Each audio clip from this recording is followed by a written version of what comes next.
Oui, monsieur le vice-président, chers collègues, avec ces deux rapports sur la formation professionnelle, on est dans l'illustration, encore une fois, que pour vous, la politique, c'est avant tout de la com.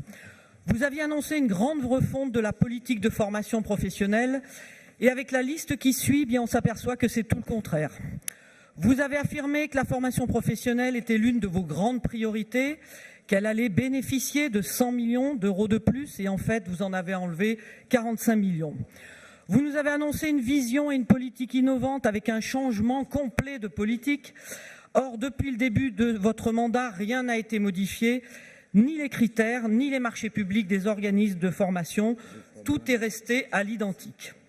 N'ont pas été prises en compte dans le diagnostic de ce plan les mutations économiques et technologiques importantes, la transformation des parcours individuels dans l'emploi et surtout la réalité économique et les spécificités régionales.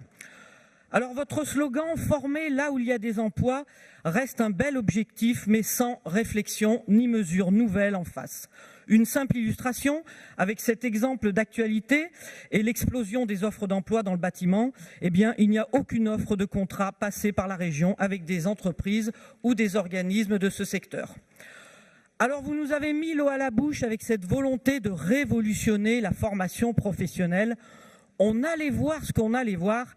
Ah oui, effectivement, on a vu, on est à la moitié de l'année et il n'y a plus de budget.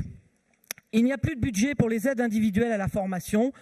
On est obligé de refuser tous les dossiers de demande alors qu'ils entrent parfaitement dans les critères et sont même parfois au milieu de leur formation qui avait été déjà validée. Et pour finir cette longue liste, n'est-ce pas encore de la pure communication politique quand vous annoncez haut et fort que vous voulez mettre en place la préférence locale dans les entreprises, sur les chantiers d'insertion, sur les chantiers de la région et mettre fin au travail détaché. Alors que dans le cadre de ce contrat de plan régional, la région n'est qu'un partenaire et qu'elle est bien obligée d'obéir aux directives politiques de l'État, de suivre les nouvelles orientations en faveur de l'immigration, en réservant notamment des budgets spécifiques et de plus en plus importants en faveur des réfugiés. J'aurai l'occasion d'y revenir lors de la présentation des amendements. Alors en fait, la question à laquelle ce plan et ces longues concertations ne répondent pas, c'est pourquoi, avec tous ces financements considérables, ces centaines de dispositifs, n'arrive-t-on pas à répondre aux différentes demandes d'emploi? Eh bien justement, je vais vous le dire, le problème, c'est le plan. C'est qu'il y a trop d'acteurs qui se superposent. Le frein, en fait, c'est ce travail lourd, collaboratif. Une gouvernance bien trop complexe avec l'État, la région, les représentants des employeurs, les représentants des salariés, plus Pôle emploi, plus les branches professionnelles, plus les organismes paritaires, etc. Avec donc une limite d'intervention qui ne peut qu'être floue entre l'emploi qui reste une politique nationale et la formation des demandeurs d'emploi qui fait partie des compétences de la région. Et du coup, les difficultés principales naissent de l'absence d'un partage des rôles clair et stable entre l'État et les régions. D'ailleurs, il n'y a qu'à voir les relations et le fonctionnement entre Pôle emploi et notre région pour s'en rendre compte. J'en reparlerai tout à l'heure.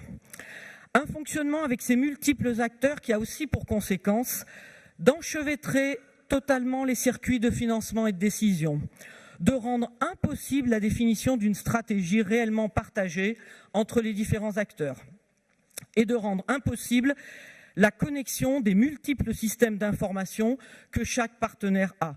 Déjà, rien qu'au niveau de la région, après 2 ans et demi de mandat, les systèmes des 2 régions ne sont toujours pas connectés. Et sans parler de l'empilement des dispositifs qui s'ajoutent régulièrement à cette complexité. On a eu le plan des 500 000 formations, on a l'arrivée du prochain PIC, le fameux PIC, plan d'investissement dans les compétences.